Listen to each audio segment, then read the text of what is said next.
Trinayani presents मुड़ मुड़ के ना देख,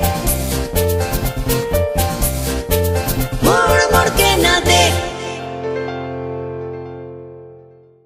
रुकी हुई जिंदगी में मजा नहीं, इसीलिए HP Racer 4 इंजन ऑयल।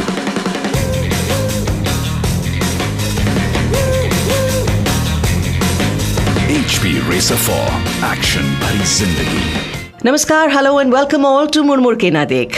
ये कार्यक्रम आपको स्वयंसेवी संस्था त्रिनयनी पहुंचा रही है। मैं हूँ रितिका साहनी, आपकी होस्ट। कहा जाता है कि हमारे देश में 10% लोगों में किसी न किसी प्रकार की विकलांगता है। अगर ऐसा है तो मैं आपसे पूछना चाहती हूँ कि वे कहाँ हैं? हमारा मानना है कि हमने, यानी जो नॉन डिसेबल्ड पॉपुलेशन है, जिन्हें विकलांगता नहीं है, हमने उन्हें अदृश्य सा बनाया हुआ है। However, the good news is that बदलाव की प्रक्रिया शुरू हो चुकी है। शुरुआती तौर पर ही सही, लेकिन इंक्लूजन हो रहा है। पिछले एपिसोड में ही हमने आपको बताया था कि किस तरह से आजकल रेगुलर और मेन स्ट्रीम स्कूलों में राइट टू एजुकेशन के तहत विकलांग बच्चों को एडमिशन दिया जा रहा है। आज हम ऐसे ही 2 मदर्स यानी माओं के साथ बात करेंगे जिनके बच्चे रेगुलर मेन स्ट्रीम स्कूलों में इंक्लूडेड हैं। लेकिन उसके पहले आपको बता दूं कि ये कार्यक्रम संभव हुआ है HPCL के सपोर्ट से, और HPCL का एक और CSR इनिशिएटिव है उन्नति, जो वो NIT के साथ पार्टनरशिप में करती है। इस प्रोजेक्ट के अंतर्गत कंप्यूटर अवेयरनेस का कार्यक्रम स्मॉलर टाउन्स एंड विलेजेस में स्टैंडर्ड 2 से स्टैंडर्ड 9 के बच्चों को दी जाती है। भारत के 20 डिस्ट्रिक्ट्स में लगभग 4100 स्टूडेंट्स ने इस योजना का लाभ उठाया है। इसके साथ साथ इन स्कूलों में टीचर्स को भी कंप्यूटर की ट्रेनिंग दी गई है। आपको ये बताना चाहती हूँ कि जब एक माँ को पता चलता है या उसे बताया जाता है कि उसके बच्चे को विकलांगता है, तो वो बहुत सारी भावनाओं से गुजरती है। एक इनिशियल शॉक, एक झटका, अविश्वास, उदासी, चिंता, दुख, भय, कभी कभी शर्मिंदगी, पेन, डिसअपॉइंटमेंट, इन सब भावनाओं से वो गुजरते हुए फिर एक मुकाम में पहुंचती है जहां वो अपनी इस स्थिति को स्वीकार करती है, एक्सेप्ट करती है। इन सब स्वाभाविक फीलिंग्स से गुजरते हुए एक ऐसी जगह पहुंचती है जहां हर एक माँ की तरह वो फिर ये सोचना शुरू करती है अपने बच्चे की वो किस तरह से परवरिश करेगी, उसकी एजुकेशन, उसकी लाइवलीहुड, उसकी ट्रेनिंग, इन सब चीज़ों में वो जूझ जाती है। एक पेरेंट के लिए ये एक लंबा सफ़र है। बहुत सारे उतार चढ़ाव हैं, बहुत सारे डिसीजन मेकिंग हैं अपने बच्चे के हित के लिए, अपने बच्चे की एडवांसमेंट के लिए, प्रोग्रेस के लिए, इंडिपेंडेंस के लिए। कौन सी स्कूल में जाएगा, कौन सी थेरेपी उसे दी जाएगी, पहले आई साइट डेवलप करें या हियरिंग या मोबिलिटी, किसकी एडवाइस पर विश्वास किया जाए, कौन सही है। एक पेरेंट के लिए जो शायद पहली बार किसी विकलांगता से जूझ रहा है, उसके लिए हमेशा ये द्वंद, ये कंफ्यूजन कि मैं सही कर रही कि नहीं, is this the right thing to do for my child. ये जर्नी, ये प्रोसेस को रिस्पेक्ट करना, उनकी भावनाओं का आदर करना बहुत ज़रूरी हो जाता है। एक मेजर कंफ्यूजन जो पेरेंट्स के मन में आता है जब स्कूल की बात चलती है, मेरा बच्चा कौन सी स्कूल में जाएगा। This decision has to be made very carefully. मेरी एक मित्र है जिसका बेटा अब 10 साल का है। He is visually impaired, blind है। इस 10 साल की जर्नी में उसने बहुत कुछ किया है। घर में पढ़ाया है, स्पेशल एजुकेटर के साथ काम किया है। ब्लाइंड है, इसीलिए ऑडियो बुक्स बनाए हैं। Helen Keller school for the deaf and blind में गया है। फिर एक ऐसा मोड़ आया where she had to make a decision. मेरा बच्चा कौन सा स्कूल अटेंड करेगा, एक स्पेशल नीड्स स्कूल या एक रेगुलर मेन स्ट्रीम स्कूल। सुनिए वो क्या कहती हैं। स्पेशल स्कूल देखने को तो बहुत आसान लग रहा था कि वहाँ पे टीचर्स होंगे, टूल्स होंगे, टेक्निक्स होंगी, फैसिलिटीज़ होंगी सारी, और सबसे बड़ी चीज़ एक्सेप्टेंस होगी। And on the other side integrated school में ये डर हमको लगता था कि ना टूल्स होंगे वहाँ, ना टेक्निक्स होंगी, ना टीचर्स को कुछ मालूम होगा। द बिगेस्ट इशू एक्सेप्टेंस, ये होगा कि नहीं। बट समहाउ जब भी हम इन थेरेपिस्ट के पास जाते तो वो हमसे यही कहती हैं कि नहीं, this child deserves a regular life. So then that struggle began. Her parent अपने बच्चे के लिए एक सपना रखता है आंखों में, और वो सपना पूरा करने के लिए वो हर कुछ करने को तैयार होता है। The decision was made, regular school में ही जाएगा। दूसरा एक रैशनल इसके पीछे ये भी था कि स्पेशल स्कूल्स तो होंगे, बट क्या स्पेशल कॉलेजेस हैं, स्पेशल वर्क प्लेसेस हैं, स्पेशल प्रोफेशंस हैं, या स्पेशल वर्ल्ड है? उनको रहना तो यही है। 10 तक हम स्पेशल स्कूल देंगे, फिर क्या? तो हमने ये प्रोसेस सोचा कि जल्दी ही शुरू करें उसकी लाइफ में, और उस तरह फिर हम इंटीग्रेटेड स्कूल सेटअप की तरफ बढ़े। सबसे बड़ा प्रॉब्लम आया जब हमको एक बड़े स्कूल में जाने का टाइम आया। एक चीज़ मुझे अंदर से बहुत अच्छे से मालूम थी कि मैं उसी स्कूल में उसको डालूंगी जहाँ पे वो वेलकम होगा, मैं कहीं पे बेग नहीं करूँगी। हर माइंड वॉज मेड, फैसला हो गया था। उसके बाद क्या करना पड़ा, सुनिए। उतने में ज़्यादा परसुएशन के बिना हमको बीकन हाई से इंटरव्यू का कॉल आया। उन्होंने एप्लीकेशन देखा और हमको कॉल किया। एकदम ऑनेस्टली कहा कि हमने ऐसा केस आज तक इंक्लूड नहीं किया है, ये हमारा पहला केस होगा, though we are a school which believes in inclusion, and बोले कि but we are certainly willing to give it a try. और वहीं से हुई ये जर्नी शुरू। आप लोग सुन रहे हैं मुड़मुड़ के ना देख, बातें जारी रहेंगी लेकिन एक छोटे से ब्रेक के बाद। चाहे जो भी हो, जिंदगी नहीं रुकती, तभी तो राजधानी का अखबार गांव में सुबह तड़के फड़फड़ाता है और आसाम की चाय का असली स्वाद रोहतांग पास में आता है। तो जनाब, जिंदगी चलती रहती है, रुकती नहीं। तो फिर आपकी गाड़ियां क्यों रुके? इसीलिए HP इंजन ऑयल्स, अलग अलग गाड़ियों के लिए अलग अलग स्पेशलिस्ट इंजन ऑयल्स, ताकि जिंदगी की गाड़ियां हमेशा चलती रहें। HP इंजन ऑयल्स, इंजन का specialist. Welcome back after the break. सुन रहे हैं कार्यक्रम मुड़ मुड़ के ना देख, जो त्रिनयनी की प्रस्तुति है। मैं हूं रितिका साहनी। अब मैं अपने मित्र से पूछना चाहती हूँ कि वो उन तमाम पेरेंट्स को क्या सलाह देना चाहते हैं जिनके बच्चे विकलांग हैं और वो सब इस प्रोसेस से गुजरते हैं। The first thing I will say is आपका बच्चा पहले है, फिर स्पेशल नीड्स बच्चा है। दूसरी चीज़ जो मैं बोलना चाहती हूँ जिसने मेरे लाइफ में एक ट्रांसफॉर्मेशन लाया वाज हमको हमेशा ये देखना चाहिए कि हमारा बच्चा क्या कर सकता है, ना कि वो क्या कर नहीं सकता। क्या नहीं कर सकते की लिस्ट तो हमारे पास भी बहुत बड़ी है। मैं भी स्कूबा डाइविंग नहीं जा सकती, मैं भी डांस नहीं कर सकती। There are thousands of things जो मैं नहीं कर सकती।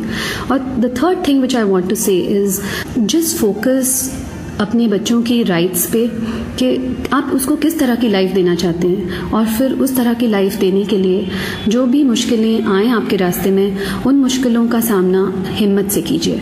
उसको ये सिखाइए कि इस दुनिया में किस तरह रहना है।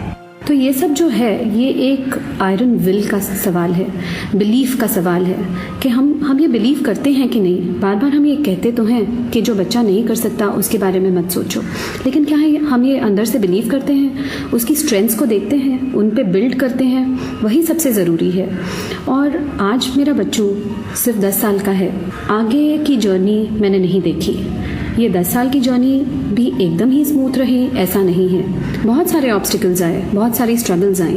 हर ऑब्स्टिकल, हर स्ट्रगल को फेस किया, जो हर कुछ पॉसिबल था वो किया। आगे भी जो होगा प्रिपेयर्ड रहना है। प्रॉब्लम्स तो आने वाली हैं, उनको हमें एक्सपेक्ट करना है। उन्हें किस तरह से फाइट करें, अपने बच्चों के एडवोकेट्स किस तरह बने, ये हमें डिसाइड करना है। It's all about Perseverance, consistent effort, not effort today and sit back tomorrow. ये हमारा लाइफ लॉन्ग कमिटमेंट है जो हर पेरेंट अपने बच्चे को देता है। Thank you so much for this advice and for coming on our show. Thanks Ritika. चलिए अब मुलाकात करवाती हूँ आपकी सरिता मनोहरन से। सरिता की 14 वर्षीय बेटी शरण्या प्रोफाउंडली डेफ है, यानी बधिर है, और अब एक रेगुलर स्कूल में जाती है, नॉन डिसेबल्ड बच्चों के साथ पढ़ती है। सुनिए उसकी कहानी। जब शरण्या 1 साल की थी तभी हमने उसको behind the ear hearing aid पहनाया, लेकिन वो 1 साल तक वो यूज कर रही थी, बट देन उसका कोई उसको फायदा नहीं, लाभ नहीं हो रहा था। तो हम उसी दौरान EAR जो हियरिंग इम्पेयर्ड के जो सेंटर है वहाँ हमने लेके गया शरण्या को। तो वहाँ के हमारे थेरेपिस्ट ने हमें ये सजेस्ट किया था कि cochlear implant is the best option for Sharanya, because उसको हियरिंग एड से कोई लाभ नहीं होता। हमने फिर central school for the education of the deaf वहां पर लेके गए। हमारे जो थेरेपिस्ट हैं उन्होंने ही सजेस्ट किया कि बच्चे को जो है स्पेशल स्कूल में लेके जाओ, जहां पर टोटल कंसंट्रेशन अपने बच्चों पे मिलेगा। तो वहां लेके गए तो फिर मुझे पता चला कि ये बच्चे को जो है उसका टोटल जो हियरिंग इम्पेयर्ड जो हुआ है, प्रोफाउंड हियरिंग लॉस हुआ है, तो उसका जो ट्रेनिंग जो शुरुआत से जो देनी चाहिए, it has to be from the beginning, from the roots, actually जो फाउंडेशन से जो है। और जो फाउंडेशन जो ऐसे स्कूलों में दिया जाता है विद स्पेशल एजुकेटर्स के जरिए, वो बहुत इम्पोर्टेंट होता है, जो नॉर्मल स्कूल में नहीं होता। क्योंकि ऐसे स्पेशल स्कूलों में मैक्सिमम 10 बच्चे, नॉट मोर देन दैट, एक क्लास में नॉट मोर देन 10 स्टूडेंट्स, वहाँ 1-to-1 अटेंशन दिया जाता है। तो उसकी वजह से बच्चों को बहुत जल्दी जो ट्रेनिंग है उसका लाभ देते हैं। और उसके साथ हम पेरेंट्स को भी वो लोग वही क्लास में बिठाते हैं ताकि हम पेरेंट्स भी ये देख के और सीखे कि टीचर्स किस प्रकार से बच्चों को ट्रेनिंग देते हैं, और वही ट्रेनिंग हम घर पे आके बच्चों को देती है। अभी वो 14 साल की है। वो जब सेंट्रल स्कूल में जब शी वॉज ऑल रेडी, वो पूरे तैयार हो गई थी, वो स्कूल ने बच्ची को पूरे तैयार कर दिया ताकि वो नॉर्मल मेन स्ट्रीम स्कूल में वो आसानी से अपना जो भी बाकी के एकेडमिक ईयर्स वो स्पेंड कर सके। She was admitted in a regular school. तो शरण्या पहले एक ऐसे स्कूल में जाती थी जहां सिर्फ बधिर बच्चे पढ़ते थे, तो जब वो एक रेगुलर स्कूल में गई, एक इंक्लूसिव स्कूल में, तो क्या कुछ एडजस्टमेंट्स की जरूरत पड़ी? सेंट्रल स्कूल की मैडम जो है उन्होंने पहले से ही मुझे बताया था कि भले ही उसका 3rd स्टैंडर्ड वहाँ कंप्लीट हुआ है, you need to repeat 3rd standard in a regular school, क्योंकि वो बच्ची को अचानक एक बड़े स्कूल में, बहुत बड़े माहौल में, टोटली नया environment with many subjects and बहुत टीचर्स, उनके साथ एडजस्ट करना, क्लास में 50 बच्चों के साथ उठना बैठना वहाँ एडजस्ट करने के लिए दिक्कत हो सकती है। तो इसलिए मैडम ने सजेस्ट किया था कि 3rd स्टैंडर्ड उसका रिपीट करो, तो ये हमने किया। तो उसके वजह से बहुत फायदा हुआ, क्योंकि एकेडमिक्स में तो 3rd स्टैंडर्ड उसने रिपीट किया था, जो उसको पढ़ाई जो है वो तो शी वॉज ऑलरेडी, यहाँ पर सिर्फ एडजस्टमेंट करने के लिए 1 ईयर इट टुक, जो उसने बहुत आसानी से और खूबसूरती से की। सरिता, एक बात पूछना चाहती हूँ, जब बच्चे बधिर होते हैं, व्हेन दे आर डेफ, तो कभी कभी उनकी स्पीच इतनी साफ नहीं होती। What about Saranya's speech pattern? Saranya के मामले में जो है, जब तक सामने वाले जब उसके स्पीच को सुनते हैं तो उनको ऐसा कभी समझ में नहीं आया है कि she is hearing impaired child.